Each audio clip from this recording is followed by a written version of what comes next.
అభ్యుదయ arts academy Hyderabad వారిచే ఈ నెల 26న కాకినాడ నగరంలోని డాక్టర్ బిఆర్ అంబేద్కర్ భవన్ లో బుద్ధునితో నా ప్రయాణం డాక్టర్ అంబేద్కర్ అనే గొప్ప నాటకాన్ని ప్రదర్శిస్తున్నట్లు ఆహ్వాన కమిటీ కన్వీనర్ పి రామారావు తెలిపారు.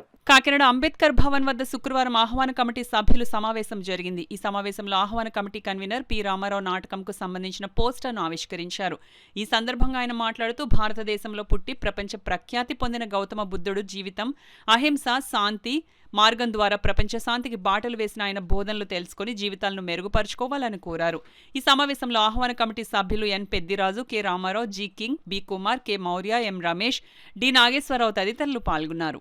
బానిసత్వానికి గురవుతూ ఉన్నటువంటి కార్మికులకి ఒక హక్కును కల్పించి వారికి చట్టాలు చేసి ఈ రోజుని ఉద్యోగస్తులందరూ కూడా స్వేచ్ఛగా ఉద్యోగాలు చేసుకుంటూ ఉన్నారంటే అది బాబాసాహెబ్ అంబేద్కర్ వహించిన నేతృత్వం. ప్రతి ఒక్కరికి భారతదేశంలో ఉన్నటువంటి పుట్టబోయే వారికి పుట్టిన వాళ్ళకి కూడా బాబాసాహెబ్ అంబేద్కర్ యొక్క చరిత్ర ఎప్పుడు ఉంటుంది. ఈ దేశం ఉన్నంతకాలం బాబాసాహెబ్ చరిత్ర ఉంటుంది. అటువంటి మహనీయుడు మరి ఆలోచన చేసి బౌద్ధాన్ని స్వీకరించి మనందరికీ ముందుగా ఒక దిక్సూచిని ఏర్పాటు చేశారు. అది ఎటువంటిది అన్నది మనం అందరూ తెలుసుకోవాలంటే రేపు జరిగే నాటకం చూసినట్లయితే మనకు అందరికి అర్థమవుతుంది. అందరూ కూడా ఈ ప్రజలందరూ, కాకినాడ పట్టణ ప్రజలందరూ కూడా వచ్చి విచ్చేసి ఈ కార్యక్రమాన్ని జయప్రదం చేయాలి. చేసిన తర్వాత ఆయన అదే బుద్ధుని యొక్క బోధలు ఎలాగున్నాయి, అది మన జీవితాలకు ఎలా ఉపయోగపడుతుంది కూడా మీరు ఆలోచించిన చేసి మరి అంబేద్కర్ యొక్క సూచనలు మనం పరిగణించినట్లయితే మనం అందరం బాగుంటాం, మన కుటుంబాలు బాగుంటాయి, మన దేశం బాగుంటుందని మీకు అందరికీ తెలియజేస్తూ ఈ అవకాశం ఇచ్చినటువంటి కమిటీ సభ్యులకి మీ అందరికి కూడా నా యొక్క జైభీం తెలియజేస్తున్నాను. సమాన ధర్మమే బౌద్ధ ధర్మం అని బాబాసాహెబ్ అంబేద్కర్ గారు పిలిపించారు. మనిషి మనిషికి మధ్య ఎలాంటి అంతరాలు లేని ఒక బౌద్ధ భారతాన్ని నిర్మించాలని పూజ్యశ్రీ బాబాసాహెబ్ అంబేద్కర్ గారు మరి కలలుగన్నారు.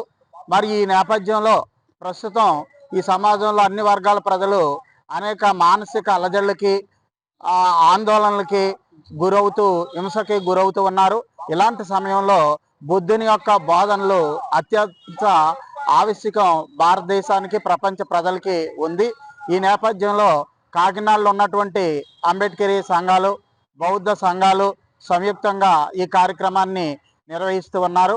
మరి ప్రజలందరూ కూడా మరి బుద్ధుని బోధనల యొక్క గొప్పతనాన్ని, ఆ విశిష్టతను మరి తిలకించి బౌద్ధ జీవన విధానాన్ని అలవర్చుకొని వారి యొక్క జీవితాన్ని సుఖవంతం చేసుకోవాలని ఈ సందర్భంగా కోరుతూ ఉన్నాం.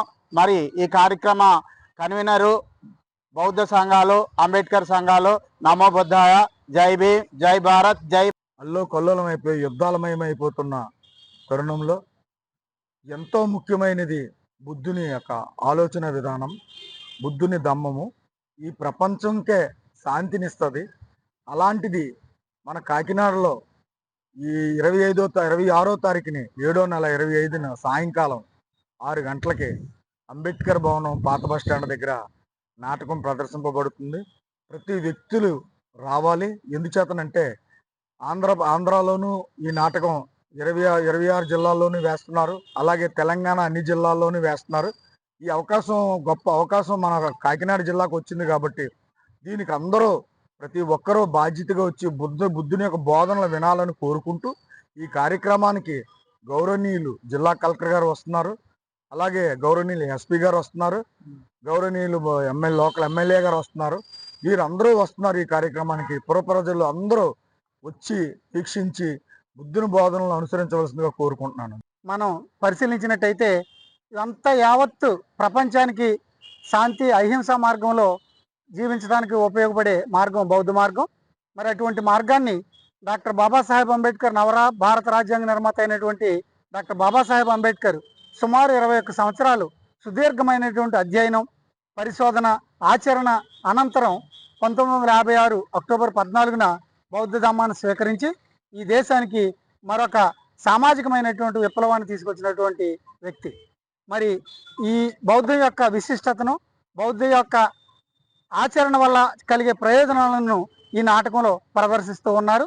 మరి అంబేద్కర్ ఈ బౌద్ధాన్ని ఎందుకు స్వీకరించవలసి వచ్చింది, దాని యొక్క విశిష్టత అనే అంశాలని చాలా అద్భుతంగా సినిమాని మించినటువంటి విధానంలో నాటకాన్ని ప్రదర్శించడం జరుగుతోంది. కాబట్టి కాకినాడ పుర ప్రజలందరూ కూడా వర్గాలకు, మతాలకు, సామాజిక వర్గాలకు అతీతంగా అందరినీ కూడా హృదయపూర్వకంగా ఆహ్వానిస్తూ ఉన్నాము.